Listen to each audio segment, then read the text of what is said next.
They tell you that the age of discovery is over. They say the satellites have mapped every inch of the globe, and all the great mysteries are locked away safely in museum glass. They are lying. Welcome back to Hidden Heritage. There are still blank spaces on the map, places where the compass spins wildly, where the locals refuse to go, and where history bleeds into myth. Today, we are not looking for gold or forgotten kings. We are hunting something much darker, a legend that has swallowed entire expeditions whole. They call it the Obsidian Heart of the Weeping City. Check your gear, light your torches. We are stepping off the edge of the known world. The official history books tell us that the Taklamakan Desert is an empty, lifeless void. The locals call it the Sea of Death. You go in, but you never come out. But history is usually written by those who are too afraid to dig. In a dimly lit, smoke-filled auction house deep in the underground of Cairo, I found proof that the scholars were wrong. It wasn't a traditional map.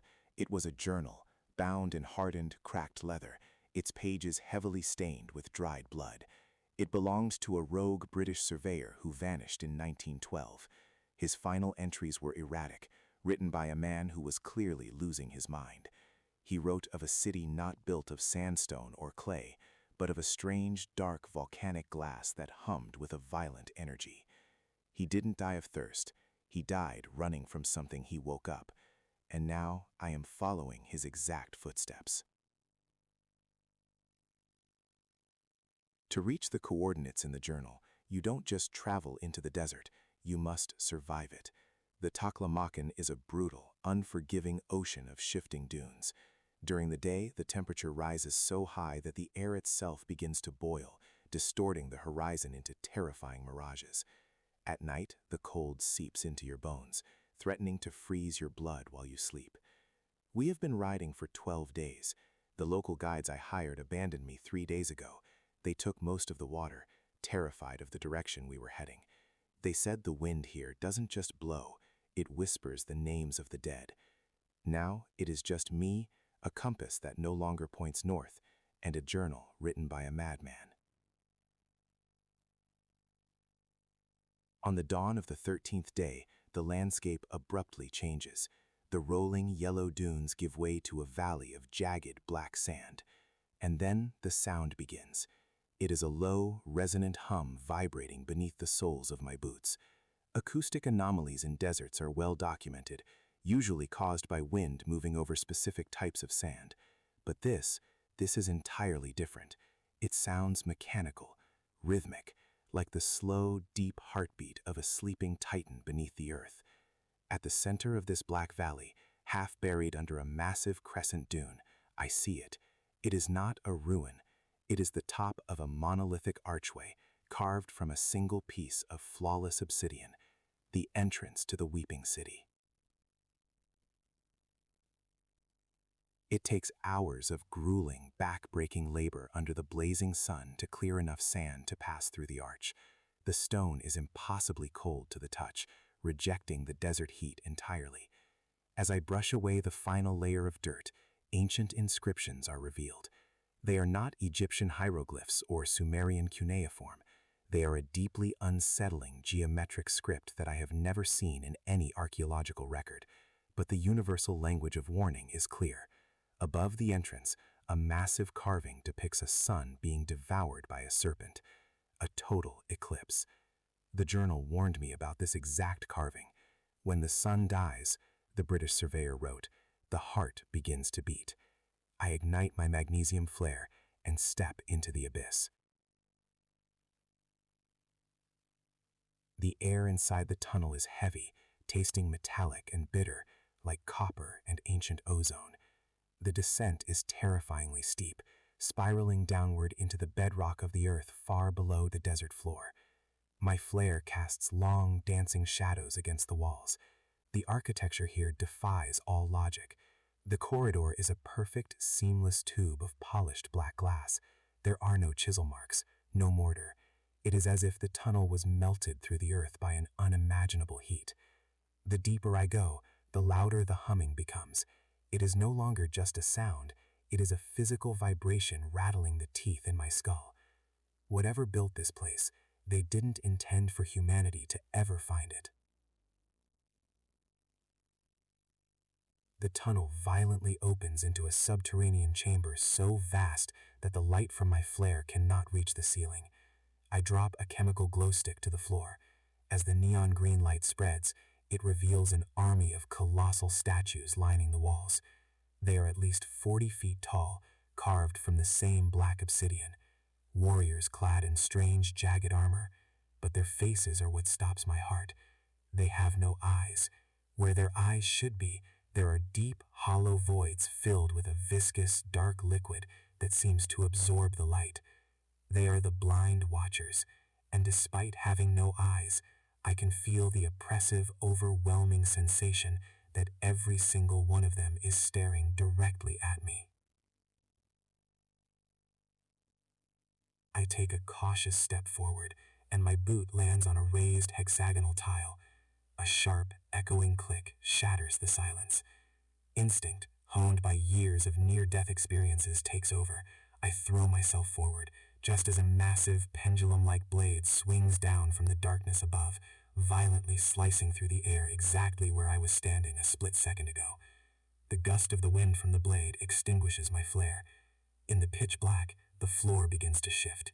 The hexagonal tiles are moving, grinding against each other like the gears of a gigantic, malevolent clock. The ancients didn't just build a tomb, they built a meat grinder, and the only way out is to run perfectly in time with the machine. I ignite a second flare and sprint. The entire chamber is a terrifying puzzle of death. Tiles drop into bottomless pits, while rusted iron spikes shoot up from the walls in a chaotic, deadly rhythm. I use my whip to swing across a widening chasm, my boots barely catching the edge of a stable platform. The heavy leather journal in my satchel bangs against my ribs. I have to count the rhythm. 1, 2, drop. 3, 4, swing. The engineering is impossibly sophisticated for a civilization that supposedly lived thousands of years ago. I dive through a slowly closing stone gateway, rolling onto a solid rock floor just as the massive doors slam shut behind me, sealing the trap. I am breathing heavy, covered in dust, but I am alive. The environment suddenly and drastically changes. I have entered a colossal underground cavern, but it is not dark. The cavern is illuminated by a haunting pale blue light. Clinging to the ceiling and walls are thousands of bioluminescent fungi, glowing with a cold, ethereal radiance. Beneath them lies a perfectly still subterranean lake. The water is pitch black, reflecting the glowing ceiling like a mirror of a terrifying alien sky. It is beautiful, and it is absolutely terrifying.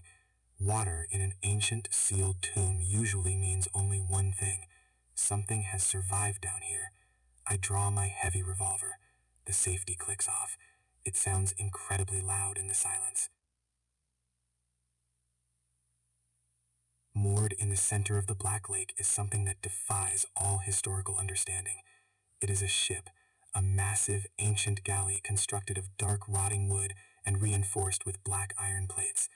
What is a ship doing in a sealed cavern hundreds of miles from the nearest ocean? The design is brutalist, meant for war, not trade. I wade into the freezing water. It cuts through my heavy trousers like ice. I pull myself up the side of the decaying hull. The wood groans in protest. The deck is littered with the skeletal remains of men chained to massive oars. They didn't die in battle. They were sealed down here on purpose. They were a sacrifice. I carefully navigate the rotting deck toward the cavern's quarters at the stern. The massive wooden doors are already broken, smashed outward from the inside. I step into the cabin. The walls are lined with gold, but the gold is tarnished, blackened by centuries of damp, toxic air. In the center of the room sits a throne of obsidian, and sitting on the throne is the skeletal remains of what I can only assume was their god king. But I am not looking at the bones. My eyes are locked on what is resting in the center of the king's ribcage, the artifact. It is roughly the size of a human skull, carved from a single flawless piece of dark glass, but it isn't solid. Inside the glass, a chaotic, crimson energy swirls and violently pulses, casting a bloody light across the cabin walls.